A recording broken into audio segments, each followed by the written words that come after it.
The day I declared war on the blue Honda Civic wasn't the day it first stole my parking spot. It was the day I realized the driver was smirking at me as they walked away. $7,200. That's what I paid annually for my reserved parking spot in downtown Seattle, a small fortune that was supposed to guarantee me a place to park my car within reasonable walking distance to my office.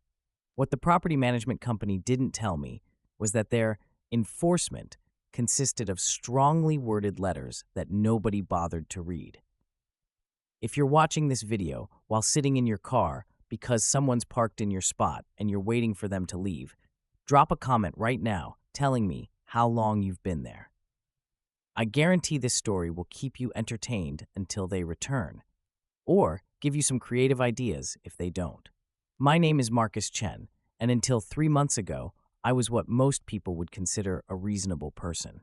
15 years as a mechanical engineer had trained me to solve problems methodically, to consider practical solutions, to work within systems. But systems fail when people don't respect them, and that's exactly what happened when a blue Honda Civic with a Live, Laugh, Love bumper sticker decided my parking spot was actually a better fit for them than their own. The first time it happened, I assumed it was an honest mistake. The parking garage numbering system wasn't exactly intuitive. Spot 23B was nowhere near 22B, thanks to a renovation that had shuffled the layout years ago. I left a polite note explaining that this was a reserved spot, paid for by yours truly, and suggested they check their parking permit to find their actual spot. The second time, I was less understanding. I placed a more firmly worded note under their windshield wiper, took a photo of the car in my spot, and contacted building management. "We'll look into it," they assured me, in that tone that instantly tells you they will do absolutely nothing of the sort. By the fifth time, I was reporting the car daily, carrying a stack of pre-written notes in my glove compartment, and spending an extra 20 minutes each morning searching for impromptu parking before trudging to my office, coffee cooling and mood darkening with each step. It wasn't even about the parking spot anymore. It was about principle. It was about respect. It was about the casual arrogance of someone who decided that their convenience mattered more than everyone else's. The breaking point came on a rainy Tuesday morning in March. After circling the garage for 15 minutes, I finally spotted the blue Honda pulling into my spot. I waited, engine idling, blinker on, an unmistakable signal that I was waiting for my spot. The driver, a guy in his early 30s with expensive sunglasses and carefully tousled hair, looked directly at me as he got out of his car. And then he smirked. Actually smirked, like we were sharing some private joke about how he'd gotten away with it again. "Excuse me," I called out, rolling down my window despite the rain. "That's actually my reserved spot you're in." He glanced at his watch, one of those oversized stainless steel ones that cost more than a monthly car payment. "Yeah, I'll only be about 3 hours today. You can find another spot, right? Thanks, man." And then he walked away, twirling his key fob around his finger. I sat there, engine still running, windshield wipers slapping back and forth in a rhythm that somehow matched my pulse. 3 hours. He wasn't even staying all day. He was just too important to park where he was supposed to. I'd like to say I handled it maturely, that I reported him again and went about my day. But something inside me, some circuit that had been fraying for weeks, finally snapped. "All right," I muttered to myself as I finally pulled into a spot 4 levels up and a 10-minute walk from the elevator. "You want to play games with an engineer? Let's play." Most people think that mechanical engineers like me spend our days designing bridges or engines or roller coasters, and some do. But what we really do, at our core, is solve problems. We identify a need, assess available resources, consider constraints, and then develop something that works within those parameters. And I had a problem, a man with no respect for boundaries or property who had decided my parking spot was his personal convenience zone. The authorities, building management, had proven themselves useless. The direct approach, notes, and confrontation had failed. It was time for creative problem solving. I didn't want to damage his car. I'm not a criminal, and contrary to what some commenters will undoubtedly suggest below, vandalism wasn't the answer. I just wanted him out of my spot, preferably in a way he wouldn't forget. The idea came to me during a meeting about the new prototype my team was developing, a robotic system for moving warehouse pallets. We were discussing load-bearing capacity and horizontal force applications when I had my epiphany. What if I could build something that would move his car out of my spot without damaging it? Not a tow truck or a crane, but something subtle, something that could be installed without arousing suspicion, something that would send a message. I started sketching that afternoon. By evening, I had a concept. By the weekend, I had a design. And by the following Friday, I had ordered all the components I would need to build what I was affectionately calling my personal parking enforcement system, or PS for short. The system was elegant in its simplicity. 4 hydraulic rollers that could be discreetly embedded in the concrete of my parking spot, a remote activation system, and enough lifting and pushing power to move a 3,500-pound vehicle approximately 6 feet sideways, just enough to place it awkwardly half in and half out of the adjacent, always empty, handicapped spot, making it obvious that the car had been parked improperly. The beauty of it was that it wouldn't damage the car at all. It would simply relocate it, just enough to make a point. The installation was the tricky part. I couldn't exactly bring in a construction crew to tear up my parking spot. This had to be a covert operation. Fortunately, I had a friend in the building maintenance department, let's call him Ray, who owed me a favor after I helped rebuild the motor on his vintage Mustang. When I explained my problem, though not my entire solution, he sympathized immediately. That blue Civic guy? Yeah, he's been parking all over the garage. Total entitled jerk. Always taking reserved spots when his meetings run long. What do you need? What I needed was access to my parking spot for a weekend, preferably without cameras running, and a plausible explanation for any noise or dust. Ray came through magnificently, posting notices about maintenance work and concrete repairs that would close off a section of the garage, including my spot. The installation took me 16 hours spread over a Saturday and Sunday. I won't bore you with the technical details, though for any fellow engineers watching, I've included a link to the full specs and design in the description below, for educational purposes only, of course. But by Sunday evening, my parking spot looked completely normal, save for 4 nearly invisible seams in the concrete where the hydraulic platforms could rise. The control system was hidden behind a loose panel in the concrete pillar next to my spot, connected to a smartphone app I developed specifically for this purpose. One tap to activate the system, another to retract it once the message had been delivered. Monday morning, I arrived at the garage early, heart pounding with anticipation. Would the blue Honda be there? Would my system work as designed? Had I finally found a solution to my parking problem? The parking spot was empty. I felt a mixture of disappointment and relief as I pulled into my rightful place. Maybe he had given up. Maybe building management had finally talked to him. Maybe he was sick today. I went to work, slightly deflated but still proud of my creation. The day passed uneventfully, and I returned to the garage that evening to find my spot still empty. I drove home, telling myself that the exercise had been worthwhile regardless. I'd honed my skills, created something unique, and maybe the universe had seen my determination and intervened on my behalf. Tuesday morning, I pulled into the garage at my usual time, and there it was, the blue Honda Civic, smugly occupying my space as if the past week had never happened. This was it, the moment of truth. I parked temporarily in a visitor's spot, making sure I had a clear view of my space. I pulled out my phone, opened the app, and hesitated for just a moment. Was I really going to do this? Was this the kind of person I wanted to be? Then I remembered the smirk, the twirling key fob, the casual, "you can find another spot, right?" I tapped the activation button. For a second, nothing happened. Had something gone wrong? Had I miscalculated? Had the system failed? Then, with a barely audible hydraulic hiss, 4 small platforms rose slightly from the concrete under the Honda's tires. They lifted the car just half an inch off the ground. Not enough to be alarming if someone had been inside, but enough to remove all friction from the wheels. And then, slowly but inexorably, the platforms began to move sideways, carrying the Honda with them. It was beautiful to watch, like a choreographed dance.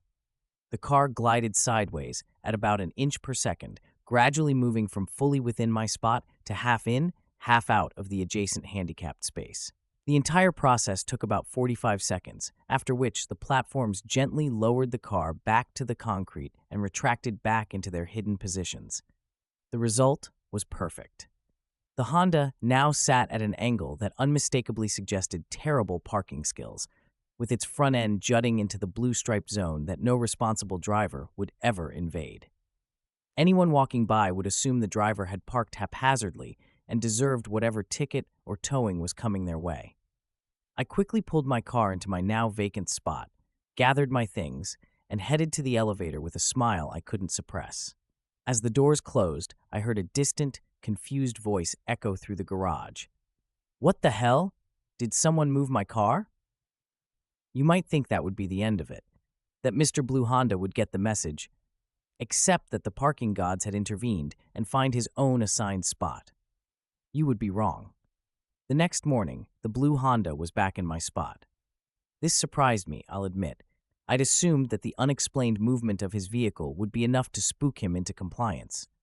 Who would return to a parking spot where something inexplicable had happened? But I had underestimated the stubbornness of my adversary. This time, I didn't hesitate. Phone out, app open, button pressed. Again, the Honda began its graceful sideways journey. This time, however, I'd programmed a different destination. The car moved in the opposite direction, ending up with its rear end partially blocking the driving lane. I claimed my spot, went to work, and wondered what would happen next. The pattern continued for a week. Every morning, the Blue Honda would be in my spot. Every morning, I would relocate it to a progressively more embarrassing position. One day, it ended up straddling 2 spots. Another day, it finished at a 45-degree angle, like a car abandoned during a pursuit. By Friday, word had spread around the garage about the cursed parking spot where cars moved on their own. I overheard 2 security guards discussing it near the elevator. "I'm telling you, man, I saw it on the camera. The car just slides, like it's on ice or something. You checked the footage before that? Maybe someone's moving it as a prank. That's the weird thing. Nobody goes near it. It just moves. Building manager thinks the camera is glitching, but I know what I saw." I struggled to keep my expression neutral as I listened. The security cameras had been a concern, but apparently the slow, smooth movement of the car didn't register as alarming enough to prompt a real investigation. From a distance, without the hydraulic platforms visible, it really would look like the car was simply gliding on its own. The weekend passed, and I wondered if Monday would bring another confrontation. Part of me was actually looking forward to it. I'd added a few new destination configurations to my app and was curious to see how Mr. Blue Honda would react to finding his car perpendicular to the parking lines. But Monday morning, my spot was empty. So was Tuesday. By Wednesday, I was starting to think he'd given up, until I spotted him parking on a different level of the garage. Our eyes met as I drove past, and he quickly looked away, hurrying toward the elevator as if afraid his car might misbehave if he lingered too long. Victory, it seemed, was mine. I had my parking spot back. I had taught someone a lesson about respect and boundaries, and I had done it without a single confrontation, complaint, or car repair bill. But the story doesn't end there. About 2 weeks after the Blue Honda stopped appearing in my spot, I received an email from building management requesting a meeting. My heart raced as I read it. Had I been caught? Had a security camera captured more than I realized? Had the Honda driver somehow figured out what happened?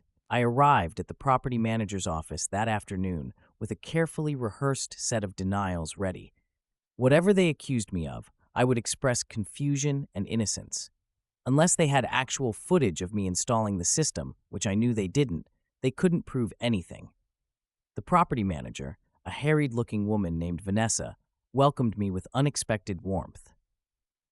"Mr. Chen, thank you for coming. I wanted to discuss the parking situation with you." I maintained a neutral expression. "Oh, has there been a problem?" She shuffled some papers on her desk. "Well, yes and no. We received multiple complaints from you about someone taking your reserved spot, a blue Honda Civic, correct?" I nodded cautiously. "And then, about 3 weeks ago, there were some unusual incidents involving that same vehicle. Security reported that the car appeared to move on its own while parked. My mouth went dry. That sounds strange. I'm not sure what that has to do with me, though. Vanessa leaned forward. Mr. Chen, I'll be direct. The driver of that Honda was Craig Westfield. His father, Robert Westfield, sits on the board of the company that owns this building. Oh. Well, that explained a lot about why building management had been so ineffective at addressing my complaints. The thing is, Vanessa continued, after these incidents, Craig became convinced that your parking spot is, I don't quite know how to put this, haunted? Cursed? He refuses to park anywhere near it now. In fact, he's requested a different parking garage entirely. I blinked, struggling to process this turn of events. I see. And why are you telling me this?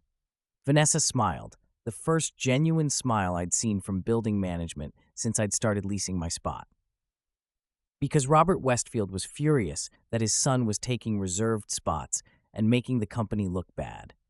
Apparently, Craig has a history of this sort of entitled behavior, and his father has been trying to instill some sense of responsibility in him. When he found out what Craig was doing and how spectacularly it backfired, he was actually pleased that someone had finally taught his son a lesson. She slid a folder across the desk toward me. Mr. Westfield Sr. would like to offer you a discount on your parking renewal as an apology for the inconvenience his son caused. He's also interested in meeting with you to discuss, in his words, whatever engineering marvel you created that taught his son some humility. I kept my face carefully blank. I'm not sure what you mean by that. I didn't do anything. Vanessa's smile widened. Of course not, Mr. Chen. Just as we have no security footage of anything unusual happening in the garage. Craig's car certainly didn't move on its own, because that would be impossible. And you definitely didn't build some kind of car-moving device, because that would violate building regulations. She winked. Actually winked. But hypothetically speaking, if someone were to have engineered such a solution, Mr. Westfield would be very interested in discussing potential applications for his construction company's equipment relocation challenges. I left the meeting with a 50% discount on my parking fee, a business card for Robert Westfield with his direct number handwritten on the back, and the distinct impression that I had just been offered a consulting job by a man who appreciated creative problem-solving as much as I did. That was 6 months ago. Today, I have my parking spot, still equipped with my hidden system, though I haven't needed to use it again. I also have a lucrative side contract developing automated movement solutions for Westfield Construction, where I occasionally run into Craig, now driving a company truck and parking it exactly where he's supposed to. As for my personal parking enforcement system, I've refined the design significantly. The new version is modular, installs in under 4 hours, and can be controlled via a more sophisticated app that allows for precise positioning. Not that I'm selling it or encouraging anyone to build their own. That would be irresponsible. But for those of you dealing with your own parking spot thieves, remember this. Sometimes the best solutions aren't the obvious ones. Sometimes a little creative engineering can solve problems that confrontation never could. And if you're the kind of person who takes other people's parking spots, you might want to check under your tires. You never know what might be waiting beneath the surface. If you like this story, hit subscribe for more tales of creative problem solving, and drop a comment telling me about your own parking nightmares. I might just have some suggestions for you. Until next time, this is Marcus Chen, reminding you that with the right engineering mindset, there's no problem that can't be solved and no parking spot that can't be reclaimed.